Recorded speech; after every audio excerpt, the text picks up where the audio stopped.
মাইকটা আজকে আমার কষ্ট হইতেছে, আসলে মাইকটা কষ্ট হইতেছে, মাইক ভালো না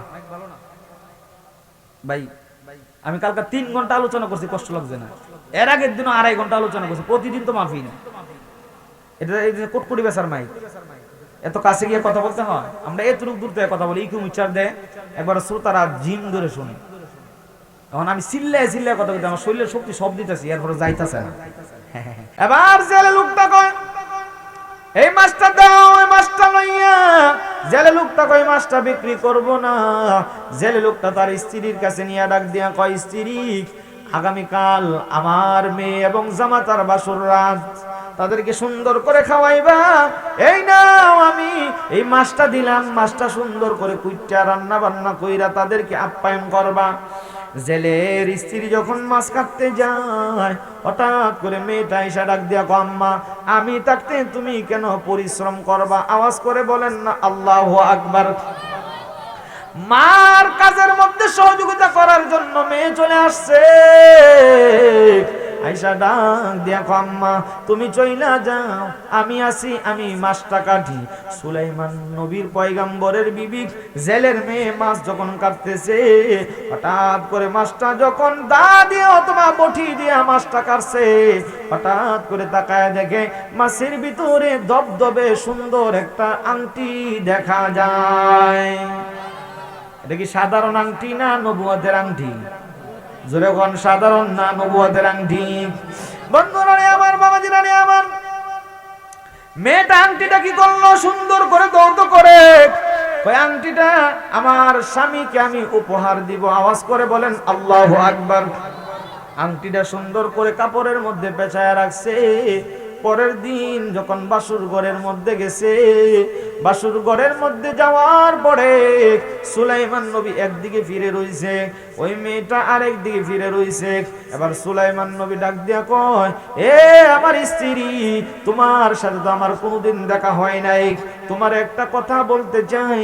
আজকে রাতটা তোমার আমি ফ্রিডম করে দিলাম, স্বাধীন করে দিলাম। তোমার মনের যত কষ্ট, মনের যত যন্ত্রণা তুমি বলতে পারো। কয় কি বলবো? কয় তুমি জীবনে কি কাউরে ভালোবাসছনি?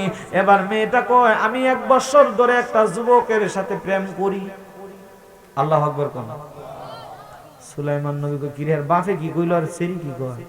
পর্দার মধ্যে শয়তান ঢুকে পড়ছে নি? কারণ নিষেধ জানেন 10 জিনিস। কয় জিনিস? জোরে বলেন, কয় জিনিস? হাড্ডি, কয়লা, কাগজ, গাছের কাঁচা পাতা, শুকনা গোপর। আচ্ছা যাই হোক, 12টার ভিতরে শেষ করার জন্য বলছে ইনশাআল্লাহ। কত বাজে? খারাপ লাগতেছে আপনাদের?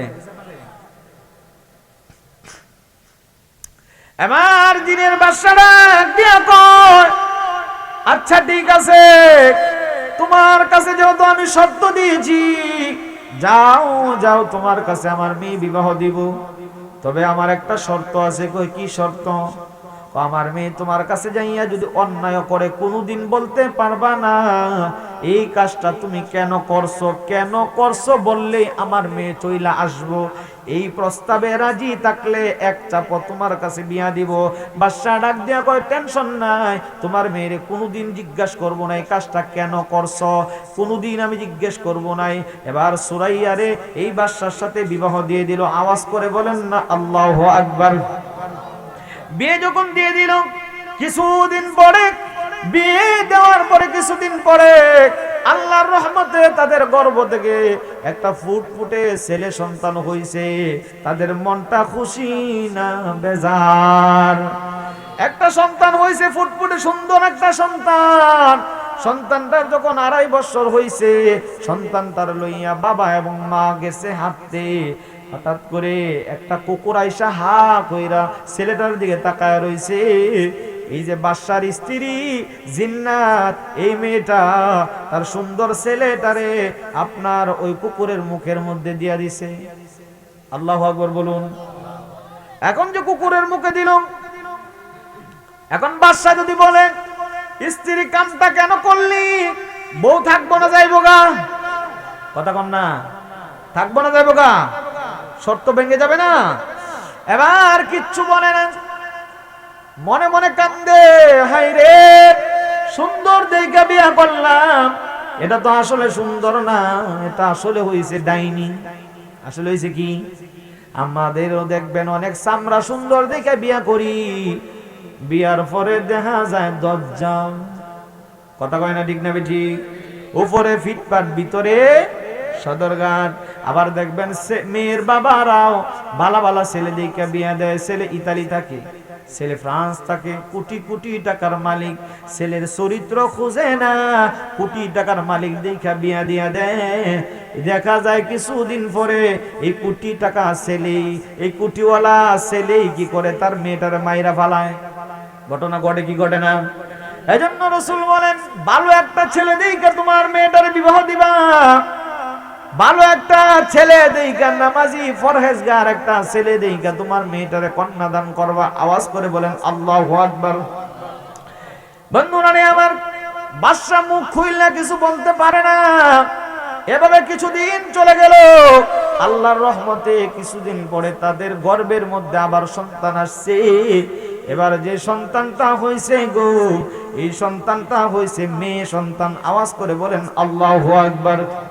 বাদশা বলে, আগের সন্তানটারে মাইরা ফেলাইছো, এই সন্তানটারে মারতে পারবা না, এই সন্তানটারে মারতে পারবা না, এটারে যে কোনো উপায় আমি বাঁচায় রাখবো। এবার সন্তানটারে পাহারা দিয়া রাখে। হঠাৎ করে বাদশা একদিন রাত্রের বেলা ঘুমায় রয়েছে, মেয়েটা মাঝখানে ঘুমায় রয়েছে, 7-8 বছরের মেয়েটা ঘুমায় রয়েছে, তার স্ত্রী ওই সাইডে ঘুমায় রয়েছে। হঠাৎ করে বাদশা ঘুম থেকে উইটা দেখে তার বউ মেয়েটার শরীরের মধ্যে আগুন ধরায় দিছে। আওয়াজ করে বলেন আল্লাহু আকবার। আগুন ধরায় দিছে, ধাও ধাও করে আগুন জ্বলতেছে। আগুন জ্বলতে জ্বলতে এক পর্যায়ে মেয়েটা একবারে সালি হয়ে গেছে, মানে ছাই হয়ে গেছে। এবার এই ছাইটা বাহিরের দিকে ঢিলা মারছে। এবার বাদশা যদি বলে, কেন করলা বউ, থাকবো না যাইবো গা? খারাপ লাগতেছে মনে হয়, জোরে বলেন থাকবে না যাইবো গা? এবার বাদশা বলে, হাই রে, কি শর্ত দিয়ে বিবাহ করলাম, এমনটা কেন করলাম? যাক যাক, এরে আর সারা যাইতো না। কিছুদিন পরে পাশের রাজ্যের সাথে যুদ্ধের একটা ঘোষণা হয়ে গেল। রাত্রের বেলা গিয়া তারা যুদ্ধের জায়গার মধ্যে অবস্থান করবে। বিরাট বিরাট টাঙ্কি নিচে, পানির টাঙ্কি, মানে সৈন্যদের পানির পিপাসা লাগলে পানি খাইব। এই বাদশা স্ত্রী ডাক দিয়া কয়, স্বামী তুমি কি আমারে তোমার সাথে নিবা? কয় না, যুদ্ধের ময়দানে তোমারে নেওয়া যাবে না। কারণ সে তো জানে দুইটা অঘটন ঘটাইছে। কথা কোন ঠিক না বেঠিক? এখন যুদ্ধের ময়দানে গেলে জানি কোন অঘটন ঘটায়, এই জন্য ডাক দিয়া কয় তোমারে নেওয়া যাইতো না। এবার স্ত্রী ডাক দিয়া কয়, ও স্বামী আমার লয়ে যাও, আমার নিয়ে যাও। বারবার যখন বলতেছে, এবার ডাক দিয়া কয়, ঠিক আছে তুমি চলো, আমার সাথে চলো। আল্লাহর কুদরত বুঝা যায় না। যখন রাত্রের বেলা চলে গেল, ওই টাঙ্কির ভিতরে যে পানি ছিল, ওই পানির ভিতরে পানি যে ছিল, ওই পানিটা সকাল হওয়ার আগে এই বাদশার স্ত্রী আপনার মুক্কা কইলা সব পানি ফালাইয়া দিছে। আওয়াজ করে বলেন না আল্লাহু আকবার। পানি যেহেতু ফালাইয়া দিছে, প্রজারা তো যুদ্ধ কইরা পানি পাইতো না, এমনি তার রাজ্য চলে যাবে। এবার বাদশা ডাক দিয়া কয়, এখন আর তোর সারা যাইতো না, 3টা দুর্ঘটনা ঘটাইছস, এই 3টার উত্তর আমারে না দিয়া তুই যাইতে পারবি না। বাদশা মনের মধ্যে এই কল্পনা জল্পনা লইয়া যখন স্ত্রীর কাছে যায়, স্ত্রী ডাক দিয়া কয়, স্বামী আমি জানি তুমি আজকে আমারে রাখবা না। আওয়াজ করে বলেন আল্লাহু আকবার।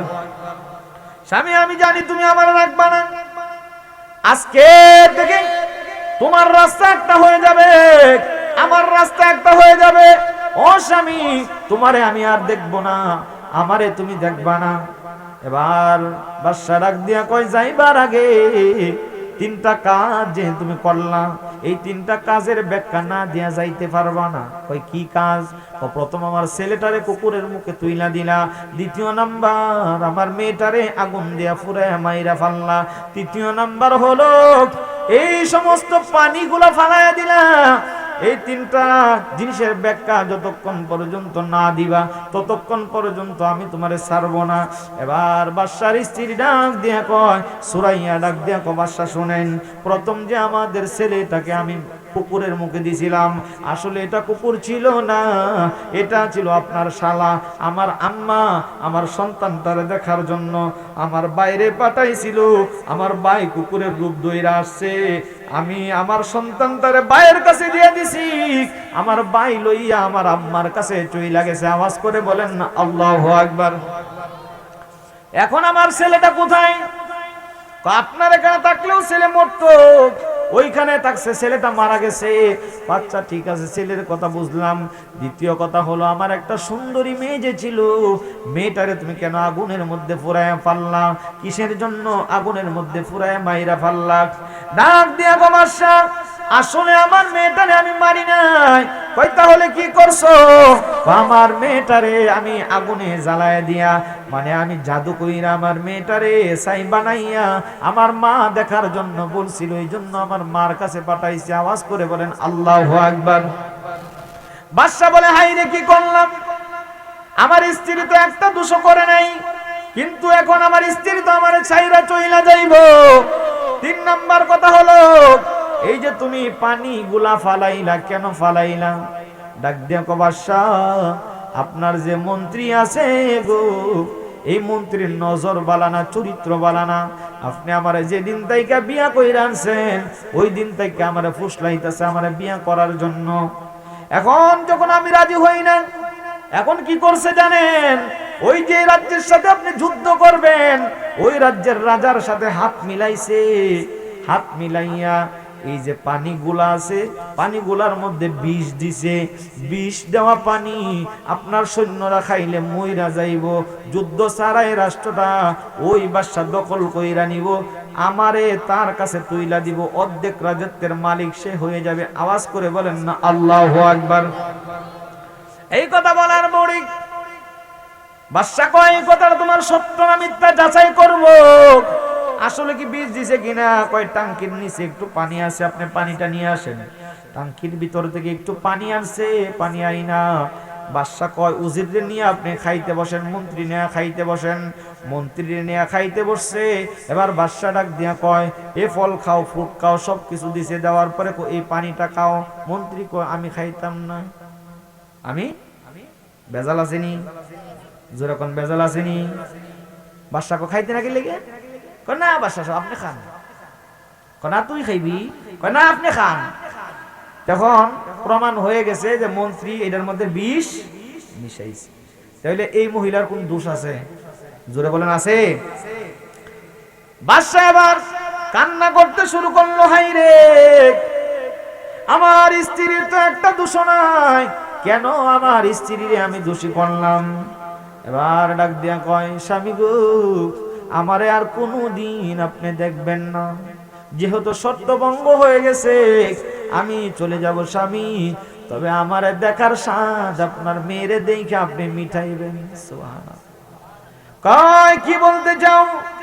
আমাদের যে একটা মেয়ে হয়েছিল, ওই মেয়েটা এখন 17-18 বছরের যুবতী হয়েছে, আমার আম্মার কাছে লালন পালন করা হয়েছে। এই কথা বললেই বাদশা দেখতেছে তার পাশে ওই রানী বিলকিস দাঁড়ায় রয়েছে। সুবহানাল্লাহ কন্যা, আপনি জোরে কন্যা সুবহানাল্লাহ। রানী বিলকিস, এই বিলকিসের চেহারা হুবহুব তার মায়ের মতো ছিল, একেবারে ফেস টু ফেস। নাকটাও মার যেমন ছিল, আপনার নাক মুখ সব কিছু মায়ের মতো ছিল। অনেক সময় ছেলেরা বাবার মতো হয় কি হয় না? মার মতো মেয়েরা হয় কি হয় না? এটারও একটা কারণ আছে, লম্বা কারণ। এবার ডাক দিয়া বাদশা, নাও তোমার মেয়ের তুমি রাখো, আমি চলে যাই। ওই যে বাদশার মেয়ে বাদশাহী পাইয়া, এর নামে ছিল রানী বিলকিস। আওয়াজ করে বলেন না আল্লাহু আকবার। সুলাইমান নবীর সাথে এই রানী বিলকিসের অনেক ঘটনা আছে, ওই দিকে যাই না, সময় যেহেতু স্বল্প, কথা একবারে গুছায়া আনতেছি। আপনারা বলেন, রাজ সিংহাসনের মধ্যে কেডা আছে? কেডা আছে? জিন। আচ্ছা, সুলাইমান নবী আছে কই? জেলের কাছে।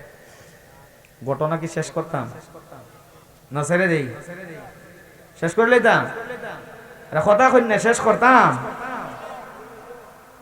একজন দিয়ে মানা করতে শেষ করেন না, শেষ করতাম না, করতাম না। আচ্ছা, ঘটনা শেষ করতাম না, আমি শেষ করে দিতাম। বুঝন লাগতো না নি, কারণ না বুঝলে তো সমস্যা। কথা কোন ঠিক না ঠিক? কারণ বুঝার মধ্যে ভুল হইলে সবই ভুল। কথা বলেন ঠিক না ঠিক? কারণ এক বেয়াই আর এক বেয়াইয়ের বাড়ির মধ্যে গেছে বেড়াইতো, বেড়ানি যাওয়ার পরে বেড়ার 4টা ফুট, কয়টা ফুট? একটা হইছে ফসা, একটার নাম গান্দা, আরেকটার নাম বাসি, আরেকটার নাম মতিন, মাইশা মুত্যা। আছে না আমরা সমাজে? আগে এইসব নাম ছিল না, দন মিয়া, সোনা মিয়া, ফজর আলী, জোহর আলী, এই নাম আসিল না? মুরব্বীরা আসিল না? আসিল, কিন্তু মজা করে মানুষ ডাকতো। তো বিয়ে গেছি, বিয়ের বাড়িতে বেড়াইতে, এমন অবস্থায় বিয়ে যখন খাইতে বসছে, এই বিয়ে করে ফসা ভাতান, বিয়ে কো আপনার বাড়িতে আপনার ফসা ভাত খাওয়াবেন, বাসি তরকারি আন। বিয়ে ফসা ভাত আর বাসি তরকারি, গান্দা ডাইল আন। বিয়ে কামটা শুরু করলেন কি, ফসা ভাত, বাসি তরকারি, গান্দা ডাইল, মুত্যে পানি আন। বাদশা কয় আমি এই দাওয়াত খাইতাম না, বিয়ে করতেছে আমি এই দাওয়াত খাইতাম। ও কেলে খাইতেন না? ও ফসা ভাত, বাসি তরকারি, গান্দা ডাইল, পরে এটা কি কইছে দেখাওনের মতো মনে করছেন আপনি? ভাই আপনি তো আসলে বুঝার ভুল বুঝছেন। কই কি হইছে? আমার এক ফুতের নাম ফসা, হেরে কইছি ভাত আনতো, ভাত ফসা আনতো না, গরম ভাতই আনতো। আর এক ফুতের নাম গান্দা, হেরে কইছি ডাইল আনতো, ডাইল গরম আনতো, ডাইল গান্দা আনতো না, গরম গরম তাই আনবো। এরকম ভাবে বিশ্লেষণ যখন দিছে তখন বুঝছে। তো এখন আপনারা যে কি কইতাছেন আমার বুঝন লাগবো তো। কথা কোন ঠিক না ঠিক? ঘটনা শেষ করতাম না করতাম না? আমি শেষ করে দিতাম, হ্যাঁ না ঘটনা? জোরে বলেন ঘটনা। তাহলে শেষ করতে তো আরো সময় লাগবো, হ্যাঁ? সিডি যে দিছে এই অনুযায়ী ওই তো না, আরো সময় লাগবো। হ্যাঁ জিকির করবাম, সমস্যা নাই, জিকির করতাম, জিকির করব। ঘটনা যাইতাম নিবা, ঘটনা যাইতাম। মজার একটা ঘটনা, মজার একটা ঘটনা।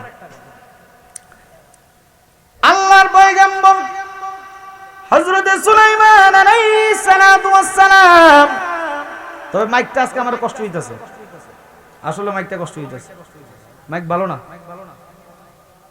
ভাই। আমি কালকে 3 ঘন্টা আলোচনা করছি, কষ্ট লাগছে না? এর আগের দিনও 2.5 ঘন্টা আলোচনা করছি। প্রতিদিন তো মাহফিল, এটা এই যে কোটকুটি বেচার মাইক, এত কাছে গিয়ে কথা বলতে হয়। আমরা এতটুকু দূর থেকে কথা বলি, ইকুম উচ্চার দেয়, একবার শ্রোতারা জিম ধরে শুনে। এখন আমি চিল্লায় চিল্লায় কথা বলতে, আমার শরীরের শক্তি সব দিতেছি, এরপরে যাইতেছে না। হেতি টানতে পারে না, আমার দোষ কি ভাই? আপনি মেচিং পারেন না, ইকুই তো আসতেছে না, বাহিরে মাইকে আছে, বক্সে তো নাই। আচ্ছা যাই হোক, আমরা আপনারা মিল থাকলে মাইকের দরকার নাই। কথা কোন ঠিক না ঠিক? যে মানুষ আছে এমনি ওয়াজ করুন যাবে। কথা বলেন না ঠিক না ঠিক? বন্ধুরা রে আমার, বাবাজিরা রে আমার, আল্লাহর পয়গম্বর সুলাইমান জেলের বাড়ির ভিতরে এই দিক দিয়ে রাজ দরবারের মধ্যে বসে রইছে জিন সখরা। সখরা যখন বৈশা রইছে, এই যে আসিফ ইবনে বরখিয়া, যে সুলাইমান নবীর দেহরক্ষী ছিল, আসিফ ইবনে বরখিয়া বলে, কি রে 1 বছর হইল আমাদের রাজ্যের দিক সব পরিবর্তন হয়ে গেছে, আমাদের বাদশার এমন কি হইল রে? আমাদের বাদশা ভালো মানুষগুলারে জেলের মধ্যে বইরা রাখে, খারাপ মানুষগুলারে বাহিরে বের করে দেয়। আমাদের বাদশার কি হইল? খারাপ মানুষের সাথে সম্পর্ক, ভালো মানুষের সাথে বাদশার সম্পর্ক না। ব্যাপারটা কি? বাদশা কি হয়ে গেল? সুলাইমান নবী তো এমন ছিল না। সুলাইমান পয়গম্বর তো একজন ন্যায়পরায়ণ বাদশা ছিল। আমার বাদশার কি হয়ে গেল? একটা কথা মনে রাখবেন, সুলাইমান নবীকে আমার আল্লাহ এমন রাজত্ব দিয়েছিল, এমন ইজ্জত দিয়েছিল, ইজ্জতের কারণে আসিফ ইবনে বরখিয়া কোনদিন সুলাইমান নবীর চোখের দিকে তাকাইয়া কথা বলে নাই। জোরে বলেন আল্লাহু আকবার। বন্ধুরা রে আমার, বাবাজিরা রে আমার, এবার আসিফ ইবনে বরখিয়া কয় এখন আর সম্ভব না। 1 বছর পর্যন্ত বিভিন্ন ধরনের অত্যাচার নির্যাতনের কথা শুনেছি, সহ্য করেছি, এখন আসিফ ইবনে বরখিয়া কয় আসলেই দেখবো আমাদের সুলাইমানের কি হইছে। চোখ তুইলা যখন তাকায়া দেখে গো, উনি দেখতেছে সিংহাসনের ভিতরে সুলাইমান নাই, সিংহাসনের ভিতরে একটা জিন বৈশা রইছে। জুড়ে বলেন আল্লাহু আকবার। সিংহাসনের ভিতরে একটা জিন বৈশা রইছে। আল্লাহর পয়গম্বর সুলাইমান সিংহাসনের মধ্যে নাই। এবার আসিফ ইবনে বরখিয়া ডাক দিয়া কয়, এ প্রজারা শোনো, এই জিন্নাতরা শোনো, এটা আসলে আমাদের বাদশা সুলাইমান না, এটা হইছে জিনের মধ্যে একটা শয়তান জিন, যার নাম সখরা। এরে ধরো, এরে ধরো। এই কথা বইলা যখন দাওয়া দিছে, জিন একটা উড়াল মারছে। জিন কিন্তু মুহূর্তের মধ্যে বাতাসের সাথে মিশা যাইতে পারে। কথা বলেন ঠিক না বেঠিক? জিন বিভিন্ন মানুষের সুরত দইরা আপনার বাড়িতেও আসতে পারে। এজন্য রাসূল বলছে দরজার মধ্যে টুক্কা দিল না। নবীর প্রত্যেকটা সুন্নত উম্মতের জন্য শিক্ষা আছে কি আছে না? বন্ধুরা আমার, বাবাজিরা আমার, সখরাবান দৌড় যখন দিছে, বাতাসের সাথে যখন সখরা মিশে গেছে, নবুয়তের আংটি কি বাতাসের সাথে মিশবনি? কথা কন। নবুয়তের আংটি বাতাসের সাথে মিশবো না। নবুয়তের আংটিটা নদীর মধ্যে পইরা গেছে। নদীর একটা ছোট্ট মাছ আইসা নবুয়তের আংটিটা যখন খায়ালাইছে, নদীর মাছের চরিত্র হলো ছোট মাছগুলারে বড় মাছগুলা খায়া ফেলায়। এই ছোট মাছটা ডাক দিয়ে কয়, আমি আংটিটা যখন খাইছি তোমরা জানোনি, নদীর বড় বড় মাছগুলা আইসা আমারে চুমাইতে শুরু করে দিয়েছে। একটু জোরে কন্যা সুবহানাল্লাহ। ওই দিক দিয়ে আমি বাইপাসে গিয়ে তাড়াতাড়ি শেষ করতেছি। ওই দিক দিয়ে সুলাইমান নবীর সাথে জেলের মেয়ে বিবাহ হয়ে গেল। বাসুর ঘরের মধ্যে এখনো যাই নাই। সকালবেলা সুলাইমান নবী এবং জেলে মাছ মারার জন্য গেছে। মাছ মারতে যাইয়া নদীর মধ্যে যখন জাল ফালাইছে, নবুয়তের আংটিটা যে মাছটা খাইছে, ওই মাছটাও নদীর মধ্যে থেকে জালের মধ্যে ধরা খাইছে, উঠছে। এবার সুলাইমান নবী এবং ওই জেলে লোকটা তাকায় দেখে যতগুলা মাছ আছে, ওই মাছের ভিতরে ছোট্ট মাছটা সবচাইতে সুন্দর দেখা যায়, কারণ এই মাছটা তো নবুয়তের আংটি খাইছে। কথা কোন ঠিক না বেঠিক? এবার জেলে লোকটা কয়, এই মাছটা দাও। ওই মাছটা লইয়া জেলে লোকটা কয়, মাছটা বিক্রি করব না।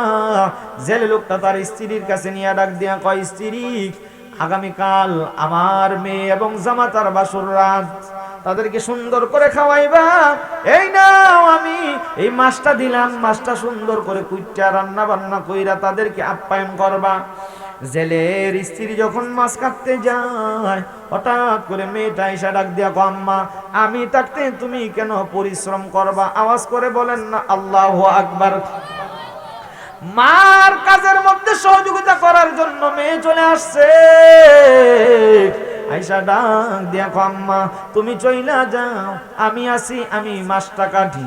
সুলাইমান নবীর পয়গম্বরের বিবি জেলের মেয়ে মাছ যখন কাটতেছে, হঠাৎ করে মাছটা যখন দা দিয়ে অথবা বটি দিয়ে মাছটা কাটছে, হঠাৎ করে তাকায় দেখে মাছের ভিতরে দবদবে সুন্দর একটা আংটি দেখা যায়।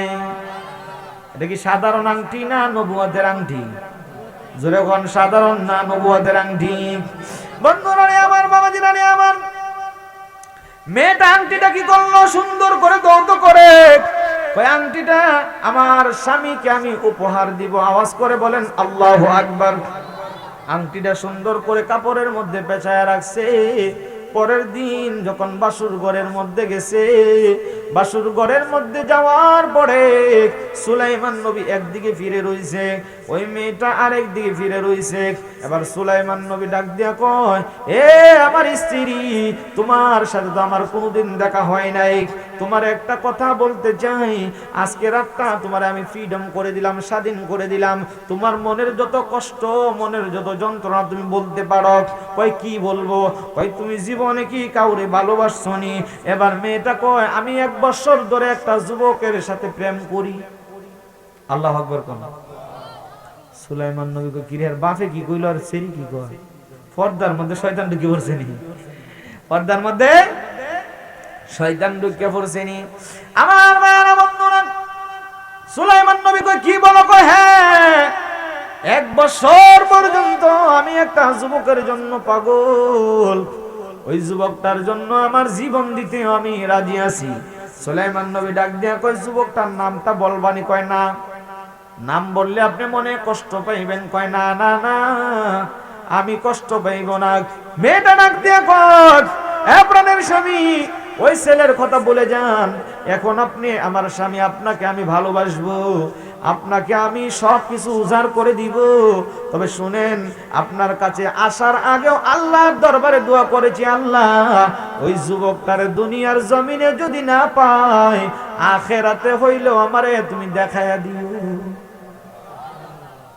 সুলাইমান নবী ডাক দিয়া কো যুবকটাকে, যুবকটার নামটা একটু বলো। এবার মেয়েটা বাধ্য হয়ে বলতেছে উনি হলেন আমাদের দেশের বাদশাহ, ওনার নাম হইল হযরতে সুলাইমান। আগে জোরে বলতে হইব। সুলাইমান নবী কই কি রে, 1 বছর আগে যে জেলের মেয়ে সিডি দিছি এইটা নি হেডা? সুবহানাল্লাহ কই দিন না, আগে জোরে কোন সুবহানাল্লাহ। সুলাইমান নবী ডাক দিয়া কয়, মনে মনে কয় একটু বাজায় দেখি আসলে বিষয়টা কি। আবার সুলাইমান নবী ডাক দিয়া কয় এ প্রাণের স্ত্রী, তুমি যে সুলাইমান রে ভালোবাসতা, সুলাইমান একজন বাদশা, এই জন্য বুঝি সুলাইমান রে ভালোবাসতা? কয় না না না, সুলাইমানের অনেক দাসী বান্দি আছে, এই জন্য বুঝি সুলাইমান রে ভালোবাসতা? কয় না না, সুলাইমান একজন নবী, এই জন্য ভালোবাসতা? কয় না না না। কয় কিসের জন্য ভালোবাসতা? কয় এ প্রাণের স্বামী, আপনি জানেন না সুলাইমান একজন সাধারণ মানুষ না, উনি বাদশার ঘরের বাদশা, এটা তার আসল পরিচয় না। ওনার কথা জিন মানব দানব সবাই শুনে, এইটা আসল পরিচয় না। আমি ওনার দাসী বান্দির খেদমত পাওয়ার জন্য আমি ওনার কাছে বিবাহ বসতে চাই নাই, ওনার রাজ দরবারের আরাম আয়েশ ভোগ করার জন্য ওনার কাছে আমি বিবাহ বসতে চাই নাই। কই কেন বিবাহ বসতে চাইছো? কই একটা মাত্র কারণ, উনি হইছেন আল্লাহর নবী, উনি হইছেন আল্লাহর পয়গম্বর। কিয়ামতের ময়দানে আমি যদি ওনার বিয়া করি, ওনার হাতটা ধইরা আল্লাহর তৈরি জান্নাতের মধ্যে ঢুকে যাব। একটু জোরে কোন আল্লাহু আকবার। আর এখনের যুগের মেয়েরা দাড়িওয়ালা বেড়া দেখলে বিয়াই করে না। কথা কন না কইলে গিয়া ও মোল্লা বেড়া বুড়ি হয়ে গেছে, এটার কাছে বিয়া বন যাইতো। আপডেট চাই, ক্লিন শেভ। কথা কন না কইলে ঠিক না? ঠিক। আপডেট চাই মেয়েরা বলে। মোল্লার ঘরে গেলে কি খাইমু? মোল্লাই তো খাই মেসি স্টাইল ধরো, নেইমারের স্টাইল ধরো। এইটা কি তুমি জান্নাতে যেতে পারবা? এখন যদি এই অবস্থায় মইরা যাও, মেসির অনুসরণ করে যদি মইরা যাও, তোমার জন্য জাহান্নাম অবধারিত। কথা কোন ঠিক না? ঠিক। আর আমার নবীর সুন্নাত নিয়ে যদি কবরে যাইতে পারো, কবরে যাইতে দেরি হবে, তোমার কবর জান্নাতের বাগান হইতে দেরি হবে না। কথা কোন ঠিক না? ঠিক। নবীজির একজন দাসী উম্মে আইমান রাদিয়াল্লাহু তাআলা আনহা, উনি নবীজির একজন দাসী ছিলেন। নবীজি রাত্রের বেলা প্রস্রাব মুবারক রাইখা উনি চকির তলে রাইখা দিছে। উম্মে আইমান এই প্রস্রাব পান কইরা ফেলছে। আওয়াজ করে কোন সুবহানাল্লাহ, একটু জোরে কোন সুবহানাল্লাহ। নবীজি বলে উম্মে আইমান, রাত্রের বেলা তো প্রস্রাব রাখছিলাম, প্রস্রাবটা কি করছো? ও হুজুর প্রস্রাব কিনা আমি জানি না, আমার পানির পিপাসা যখন লাগছে আমি ওই দিকে তাকায়া দেখি ওখান থেকে মেশকে আম্বরের গন্ধ বের হচ্ছে। একটু জোরে কোন সুবহানাল্লাহ। এই জন্য আমি খাইলাম এটা, আমি এত সুগ্রাণ পানি আমি কোনদিন খাই নাই। নবীকে এটা তো পানি না, আমি নবীর প্রস্রাব। হ্যাঁ, আমি নবীর প্রস্রাব মুবারক খাইয়া তোমার জন্য আল্লাহ তাআলা জাহান্নামের আগুন হারাম করে দিয়েছে। একটু জোরে বলেন না সুবহানাল্লাহ। রাসূল বলেন, নবীজির একজন সাহাবী নবীজির রক্ত মুবারক খাইয়া জাহান্নামের আগুন হারাম হয়ে গেছে। ওই নবীর সুন্নাত, ওই নবীর সুন্নাত দাড়ি যদি আপনি রাইখা কবরে যান, তাহলে আল্লাহ তাআলা এই দাড়ির উসিলে আপনার জীবনের গুনাহ মাফ করতে পারে কি পারে না? চিল্লায়া বলেন, পারে কি পারে না? এই দাড়ি রাখলে খারাপ দেখা যায়? কথা বলেন, খারাপ দেখা যায়? নবীর সুন্নতের উপরে বড় কোন মডেল হইতে পারে? জোরে বলেন, পারে? আপনি 10,000 টাকা দিয়ে ফ্যান কিনবেন, শার্ট কিনবেন, এটা কিনবেন, সেটা কিনবেন, আর আমি পাঞ্জাবি, জুব্বা, ফাগরি, চশমা লাগামো, আপনার চাইতে আমার হ্যান্ডসাম দেখা যাবে। কেন? এটা আমার নবীর সুন্নত। কথা বলেন ঠিক না? ঠিক। যারা প্যান্ট শার্ট পিনতে, আমি আবার তাদেরকে ইগনোর করতেছি না, আমি তাদেরকে ডিনাই করতেছি না, আমি নবীর সুন্নতের কথা বলতেছি, আপনারা আবার মনে কষ্ট নেবেন না।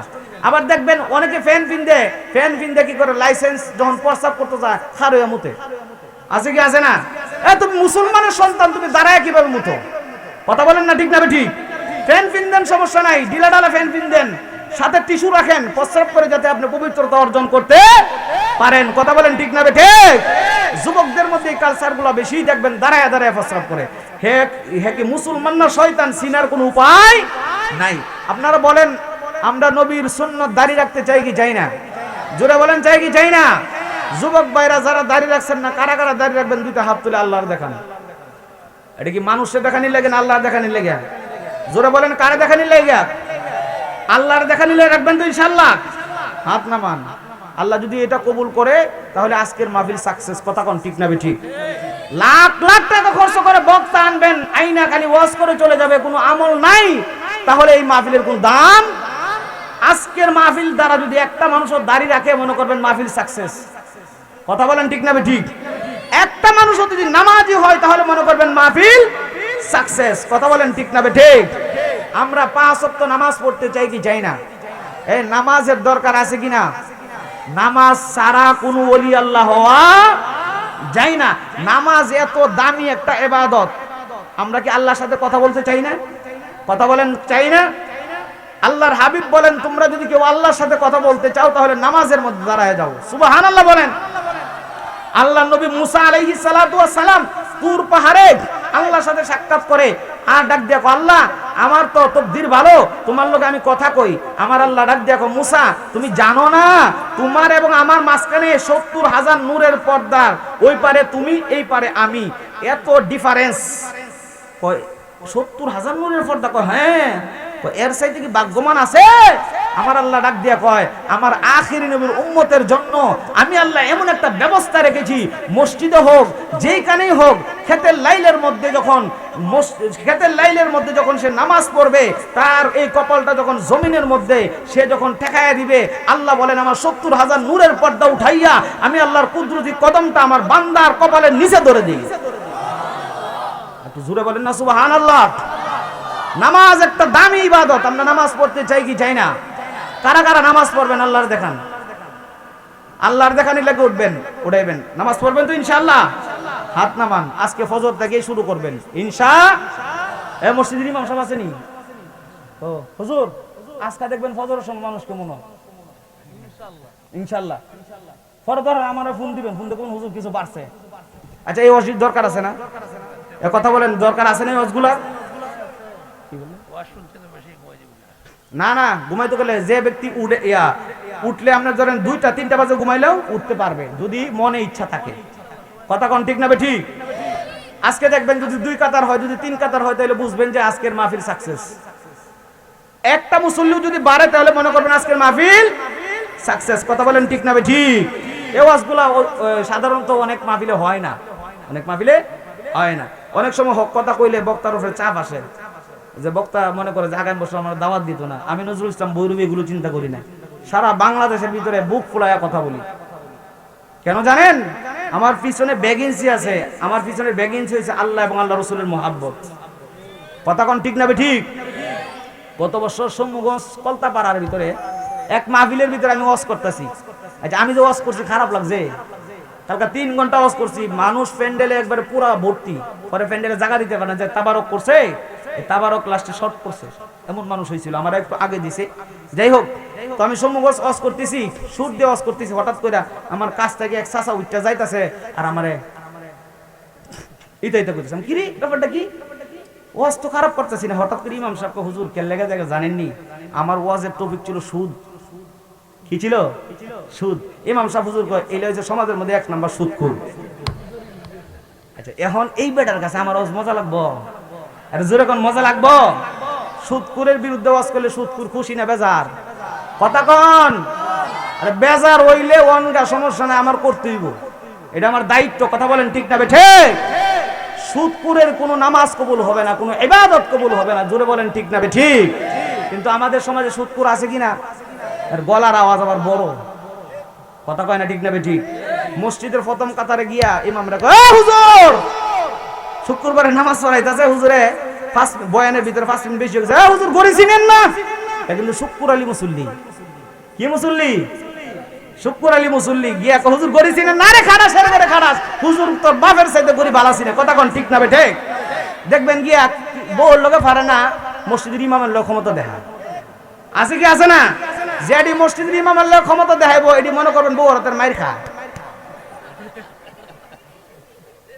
কথা কন না ঠিক না ঠিক?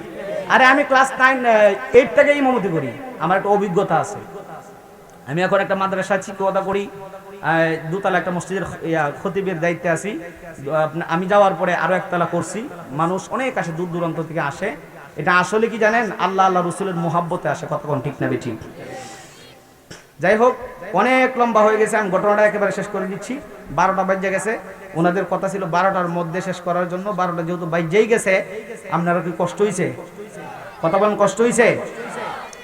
এই আরেকটা মাইক দেন, কেমন করি? কেমন করতে